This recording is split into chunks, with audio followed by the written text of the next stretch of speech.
If you want to overcome your body dysmorphia in 2024, this is the right video for you. In 2023, a lot of us became very fit, but this wave of fitness has led us all down a rabbit hole of self-critique. Mirror sessions and progress pictures turned into nitpicking every single imperfection. Well, fear no more, because in this video, I'm going over 5 key ways that you can overcome body dysmorphia in 2024. So let's jump right in. My first key tip out of 5 is gonna be social media boundaries. Whether you're in the beginning of your fitness journey or in the middle of it, you're probably following a bunch of fitness creators on social media apps like TikTok and Instagram.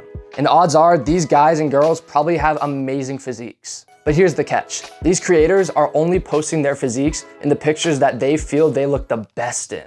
The lighting of their pictures, what they ate that day, how they're photoshopping their pictures, it all plays into how they look on those profiles. All these influencers and creators are actually brands. Let's take Nike for example. If Nike's getting ready to post their next big shoe on an Instagram, they're not gonna pick a crappy photo of it and post it. They're gonna have the best lighting, the best angles, and they're gonna Photoshop the heck out of it. The same goes for all of these fitness creators who treat their accounts as brands. So you can't go to these influencers' accounts and expect to look like these people immediately, or ever, because odds are these creators have a very similar situation to how a brand would treat their own product. So have boundaries for yourself.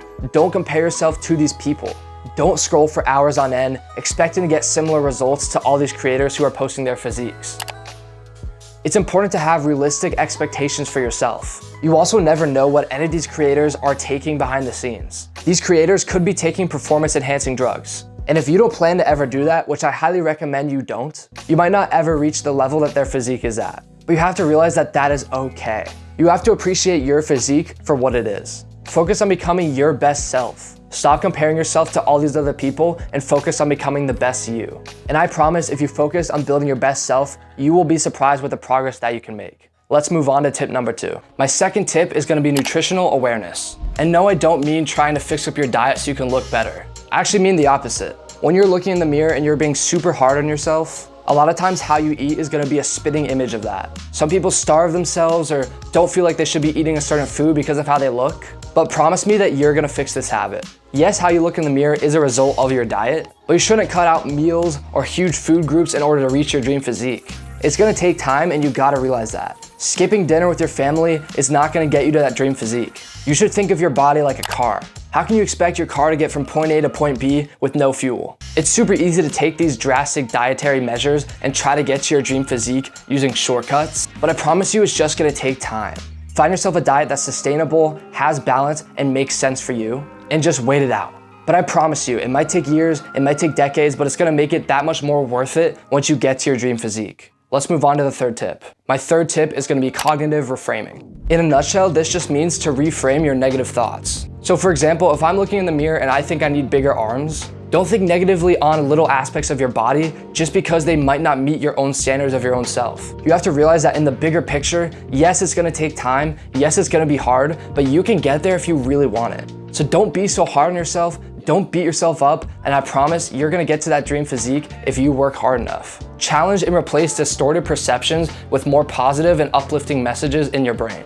Be encouraging to yourself, be motivating to yourself, and think of yourself as a hardworking human being. If you have inner voices telling you that you're not good enough, that your arms aren't big enough, how do you expect to get there? So I promise if you use this method to turn your negative thoughts into more uplifting and positive messages for yourself, you're gonna get to that dream physique in no time. If you're having trouble with doing this, you can often seek professional help from a therapist or a counselor because they can give you specific ways to reframe your negative thoughts into positive ones. That's tip 3 out of 5. Let's move on to number 4. My fourth tip is gonna be being intentional with your physical exercise. If you're going to the gym thinking, oh, I don't like how big my bicep is, so I'm gonna do 200 sets of bicep curls. This is obviously not gonna get you to your dream physique and make you satisfied with how you look. And you're also setting completely unrealistic expectations of yourself in a short amount of time. Instead, you should find workouts that you enjoy. Your sole purpose for working out can't just be to make your physique look perfect. You have to be happy with your body and how you look and just work towards making it better. Enjoy your workouts, enjoy your time in the gym, and be intentional with everything you do. If you enjoy boxing, box after every single one of your workouts. If you enjoy one exercise after doing the other one for a few months, maybe switch. Consistency is important, but it shouldn't take away from how much you enjoy your workout. So switch up your exercises here and there. Make the gym interesting.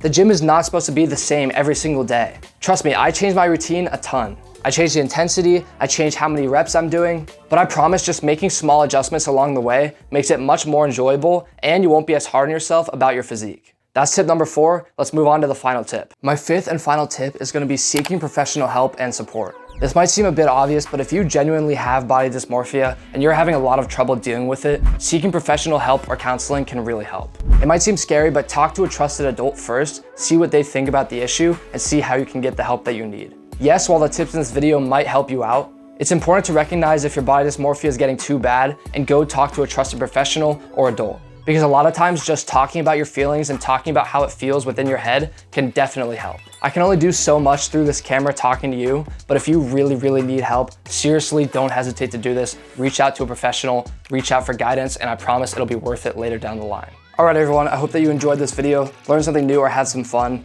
If you guys have any specific concerns or questions, please DM my Instagram in the description. Please believe me when I say you're not alone. There's a lot of people who deal with body dysmorphia, including myself sometimes. If you watched all the way through, I would greatly appreciate a like on this video. It helps me out a ton. Have an amazing rest of your day, and I will see you in the next video. Peace out.